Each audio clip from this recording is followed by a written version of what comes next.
The back and forth movement over negotiation for a new national minimum wage persists, but the recommendations are now with the federal government.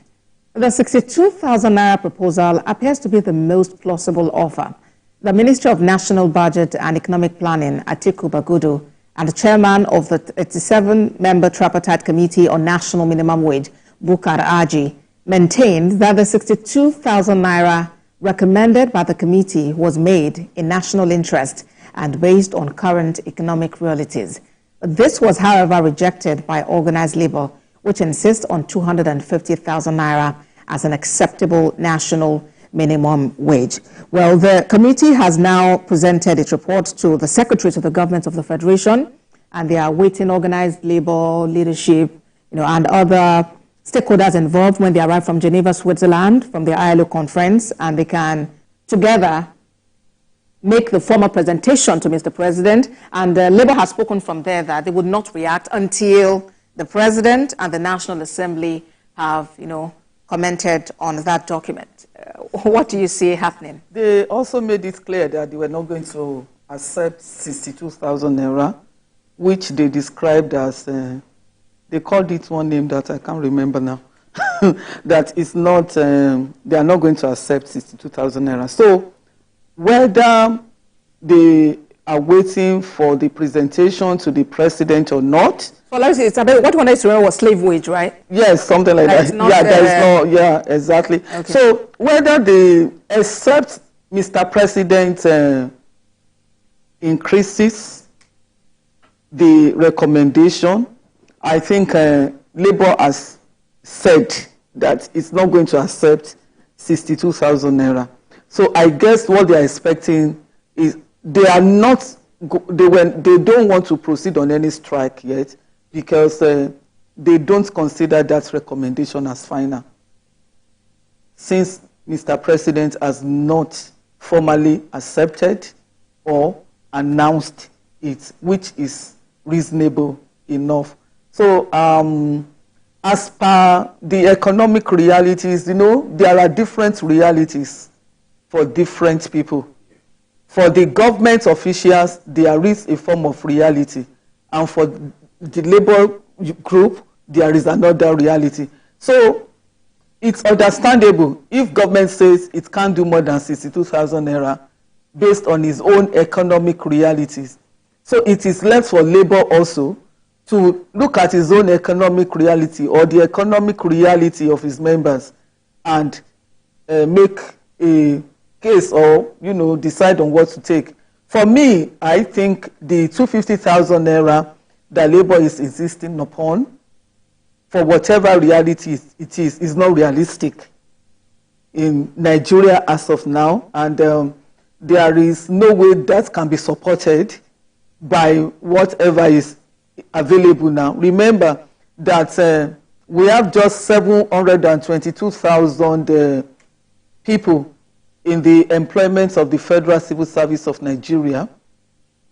And I don't know the number of civil servants in the states, but if we want to look at everything together, I don't think we have up to 5 million public officers in Nigeria. And this is a population of over 200 million. We are probably about 30 to 35 million in the working class category. So whatever you do for 5 million people, for the organized private sector, for example, there is a limit to what they can take, because these are people that pay based on what comes into them. And the economic realities for them is different from what it is for the Labour. Labour collects its money from government. And we have a saying that that is for government workers. It's not in the private sector. In the private sector, the economic outlook is affecting everybody. And they are going to pay based on what they can afford. And also, I'm sure that so many people will rather they have a job and still get paid, whatever it is, than get sacked because their employers cannot pay the minimum wage. So there are so many factors that we have to consider, and I'm sure that the labor unions themselves are aware of these realities.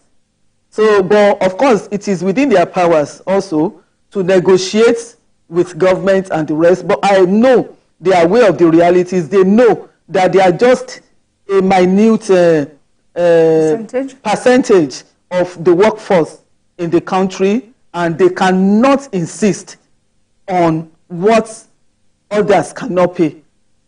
Look at me now. I'm an entrepreneur. You want me to pay a minimum wage of 70,000 naira? What is even my own minimum wage? Everyone who works for exactly, you. Exactly. So how do I get that done? So realities, different realities for different people. All right, let's hear from Olayinka. Yes, I like that. Different realities for different people. The solution to this rests squarely with the federal and state government. How do I mean? Now, the labor demand is unreasonable. Well, I agree. What the federal government offer too is unrealistic. The 62,000 naira. It's unrealistic. So what do you and I'll tell you why. Okay. Now, the cost of fuel have gone up. I'm not a mathematician. I'll always say that. By how many percent? From about 200 to about 600, 700 now. In those days, I used to bury my face in fiction, where my madam goes to the market and buy things. But today, I can't do that. Because I hear complaint every day. Ata is this, pepper is that. And I saw 1 or 2 times, I followed her to the market and I saw it. Now, prices of things are ballooned. All because everything had gone haywire. They keep telling us it's not in Nigeria alone. But I live in Nigeria. Tell me about Nigeria. I know today there was a report that fuel is costing 1,500 in Ghana. I don't have any business with that. Let Ghanaians face their problem. I'm here in Nigeria. Let us talk about Nigeria.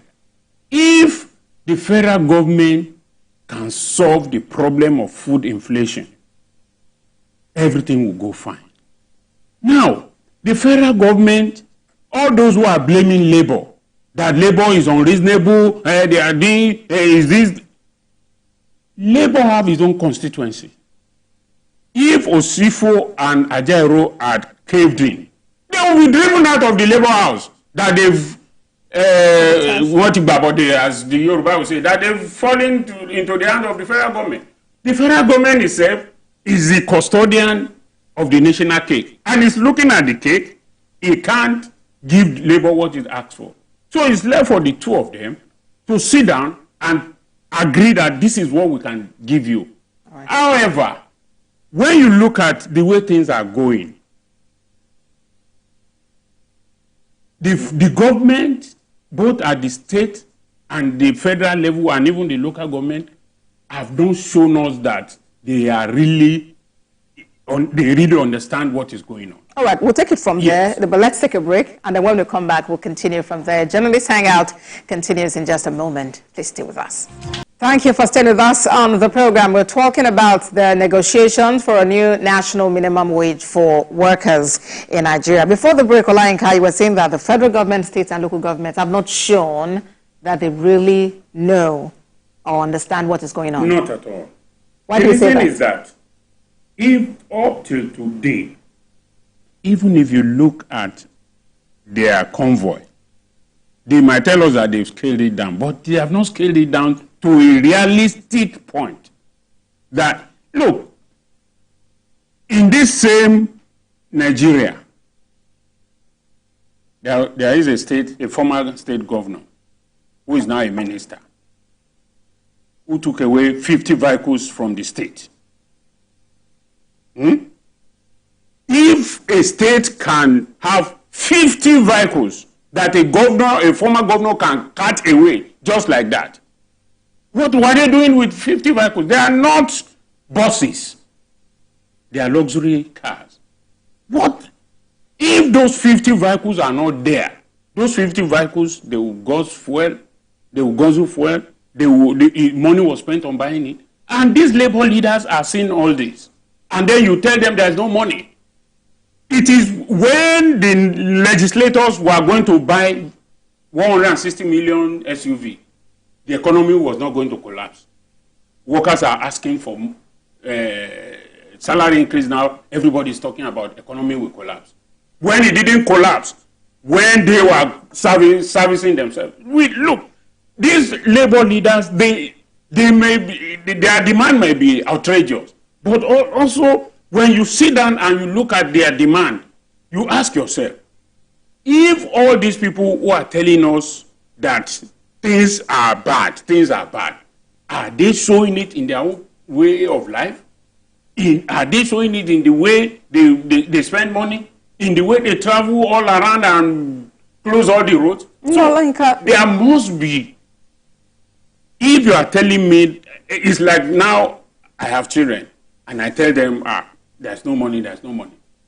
But they see me when I want to eat, I eat large and I give them a little more and I say there's no money. Or maybe, they will ask you, Daddy, why are you doing like this? So we must ask the government both since May 29 last year, allocations have increased to all the states and the federal government. What have they done with it? They must tell us.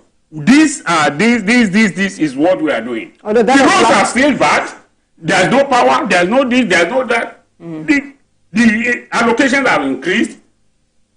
Yet we are still in the same system. That of June actually, that of May rather, dropped some bit. But let's talk about what economists are saying, that when, it does appear there's a natural reality. You were talking about realities earlier, that when Nigerian traders, entrepreneurs, businessmen and women, once they hear a change in policy, immediately prices change, regardless of the fact that what they have is old stock. The moment they announce the salary increment now, things will go up. It has already gone up and before they announced it. There are also fears about inflation. You spoke about price inflation earlier. There are also fears that you may eventually be collecting maybe 120,000, if that happens.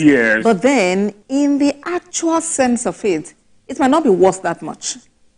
It might just be worth the 30,000 naira or so that you were earning years ago. Yeah, I agree with you that this is likely to push up inflation again. But you see, I think asking for salary reviews, increments, even if it is 250,000 naira, personally, I don't think it's going to solve any problem. Not because it's going to push up inflation, but because I've told you earlier on that the people we are talking about here are not even up to 5 million, conservatively. So what is 5 million among a population of nearly 200 million? You understand? Okay, you can tell me that it will have effects, it will trickle down to everybody, the market will expand and all of that. To what extent? Is that the kind of economy we are talking about? Is that the kind of economy that we envision for ourselves? Is that the kind of economic growth that is going to put Nigeria in the right place among the Committee of Nations? I doubt it. So you were saying something about allocations that have increased over time. I think we are dealing with insincerity on the part of government, most especially this time around. Because I want to believe that if all the states, for example, based on increase in allocation due to removal of fuel subsidy and all other things, have put in place some kind of welfare packages for their workers, everything does not have to be increased in salary. They could have drawn some allowances and say, okay, transportation, they can call it any name and just put it on the workers, under the workers' salary. That allowance could have been up to 20,000 naira for the minimum earner of 30,000. That means that has already pushed the salary to 50,000 naira. And if states across the country did that, I don't think Labour will be out now agitating for increments. And I also don't think that kind of development will push up inflation, because the market women are not likely to be aware of such developments. But you did not do anything. We were buying fuel for 195 naira. It went up to 600 and something naira. Nothing happened. Yet you are still living large. You still have your entourage. You still hold your dinner. You send your children to high-paying schools. You pay in dollars. You do all sorts of things, and you don't want these ones to even have the opportunity to send their own children to a common public school. You know, the division is just too wide. But if you ask me the solution to this, I will tell you that it is not in review of salaries. I will tell you that what the Labour should be fighting for, if I were in their shoes, is good governance and accountability. Right. Accountability on the part of every state, on the part of the federal government, from the local government level. That is what they should be fighting for. They should not allow some people to eat the national cake, to be eating it lavishly while they are suffering. Because even if they increase the salary now, like you said, it will soon turn to the 120, even 250,000 will soon turn to 30,000. But then accountability will then also mean that it's not just that you're not watching them eating it, but you're watching them, not just, I mean, it shouldn't be from the angle that they are eating it and not sharing with you. No, the fact that they are not eating they should not be eating it at all. And even on the part of the civil servants too, they should also be accountable. They should work. I always say it, how many civil servants are really working, the true sense of it? Many of them see that position as part of their own national cake. What is the level of their productivity? This accountability goes to everyone, the governed and the civil servants and the government itself. All right. So, you know, every time they talk about putting infrastructure into place and all that and so on and so forth, what are these infrastructure that we cannot see?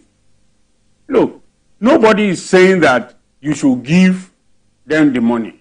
Yes. If our roads are good and drivers have to visit mechanic less, transport will come down.